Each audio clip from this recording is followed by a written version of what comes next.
Welcome to InfraSOS YouTube channel.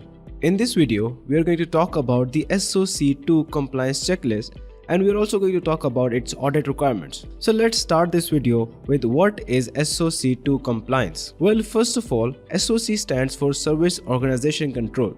And just like SOC 1, SOC 2 is a compliance standard for service organization which elucidates how they should secure clients' data and privacy. Well, complying with the SOC 2 standard denotes a service organization's robust security posture which leads them to achieve loyal customers. Secondly, SOC 2 standard relies upon the trust services criteria which includes security, confidentiality, privacy, availability, and process integrity. Anyways, let's talk about SOC reports. So there are basically two different types of SOC 2 reports. So at first we have Type 1 Audit and Report. Now the Type 1 Audit and Report details whether the services organization's internal data security control system is relevant according to the trust principles. Now this type of audit is executed on a specific date at a specific moment in time. After that we have the Type 2 Audit and Report. Now this explains whether the organization's control system and activities have optimal operational efficiency or not. As a result, this type of audit conducts over a long period of time, anywhere between 3 to 12 months. The auditor runs penetration tests to evaluate how the service provider deals with various data security risks, and by the same token, the Type 2 audit report is much more insightful as compared to the Type 1 report. Now to better understand the SOC 2 compliance, we must know the 5 main trust service criteria. So, the trust service criteria is the scope or domain that your SOC 2 audit covers. For instance, if your company does not deal with payments or transactions at all, then there is no need to cover the processing integrity criteria in your SOC 2 report. Now this trust service criteria or TSCs can be added as per the risk-related concerns of your stakeholders and clients. Now like I've mentioned before that there are 5 main trust service criteria. The first one being security, availability, confidentiality, process integrity, and the last one being privacy. So let's talk about the number 1, which is security. Well, it's pretty straightforward. The services provider or the organization must take effective measures to protect computing and data systems from unauthorized access both logically and physically. For this, the organization can actually implement multi-factor authentication, password complexity, it can branch protection regulations, and firewalls. Number 2, on trust service criteria, we have availability. This means that the systems are available up and running for operational use as agreed upon. Concurrently, this criteria requires organization to document a BCP, which is a business continuity plan, and DR, which is actually a disaster recovery plan and action. Number 3, on our trust service criteria, we have confidentiality.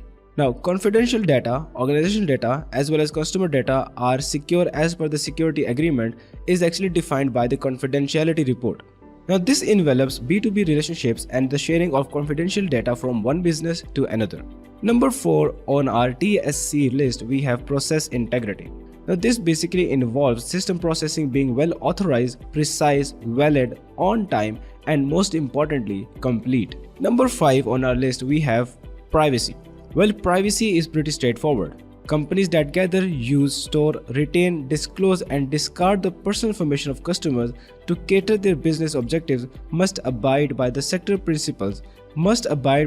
privacy principles written in the SOC 2 compliance. Anyways, now let's talk about the SOC 2 compliance checklist. The SOC 2 security principle requires service organizations to protect their customer data and assets by preventing any kind of unauthorized access. The key to this prevention is access controls that will mitigate misuse or illegal deletion of data, malicious attacks, data breaches, and so on. Now, this SOC 2 compliance checklist actually include 4 different steps. Number 1, we have access control. Number 2, we have system operations. Number 3, we have the change of management. Number 4, we have risk mitigation. After this compliance checklist, let's talk about the SOC 2 audit requirements. Now, the very first thing that we're going to do is actually to prepare for the audit, and the preparation actually requires quite a few steps as well. Now, the very first step in the preparation for the audit, we have defined audit scope and the objectives.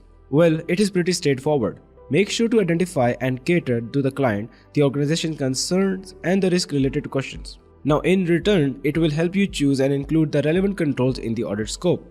And if you're not sure which TSCs to choose for your service, you can ask the auditor for assistance. With a clear scope and audit roadmap, you will be able to work on the documentation of the policies. Number 2, in the preparation we have the document procedure and policies. Again, the SOC 2 Type 2 is a long-term procedure that will take more than 3 to 6 months. Hence, it is required to accurately and comprehensively document the information of the security policies based upon the TSCs. So that is why we had talked about the TSCs before coming into the actual SOC 2 compliance checklist. Indeed, the auditor will use these policies accordingly to assess the controls. Number 3, we have to run a readiness assessment test.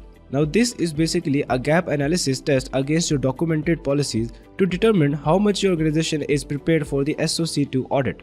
Now consider this assessment as a preliminary exam which is going to analyze and evaluate your own practices, framework and policies to help you identify the risk beforehand if there are any. And once we are totally prepared for the SOC 2 audit, the last step is actually the final execution of the SOC 2 audit. Now it's pretty straightforward. Like I mentioned before, once the preparation phase is over, the CPF firm will execute the audit as per the SOC 2 checklist, which basically includes reviewing the audit scope, modeling a project plan, testing controls, documenting the results, and the final delivery of the audit report. Now if you're wondering why SOC 2 compliance is necessary, well, the answer is pretty straightforward. The service organizations that offer services to the client's organizations such as PAAS and SAAS must comply with SOC 2 standards. And the reason is that the SOC 2 audit report acts as an assurance to the stakeholders, which are clients and all the other entities involved in your internal control policies. So that is why it is very crucial for your organization to take the SOC 2 compliance audit and report. Now before ending this video, we also want to talk about what happens when you have the status as passed according to the SOC 2 compliance checklist. Well, a passed SOC 2 audit report confirms that a service organization is abiding by the best practices related to security when it comes to handling the client's personal data and the sensitive data. And in case the CPF firm has a negative opinion on an audit report, it may provide a qualified or adverse opinion for correction. Now additionally, you might want to check out InfraSOS. With InfraSOS, you can check if your Office 365 users and Active Directory users are compliant for SOC 2 and other compliance frameworks. Now the link for this InfraSOS website is in the description box, so make sure to check it out. Anyways, that brings us to the end of this video. Now if you still want to learn more information about the SOC 2 compliance checklist, then simply visit the blog linked in the description box. And if you have learned anything new with this video, make sure to leave a like and subscribe to the channel.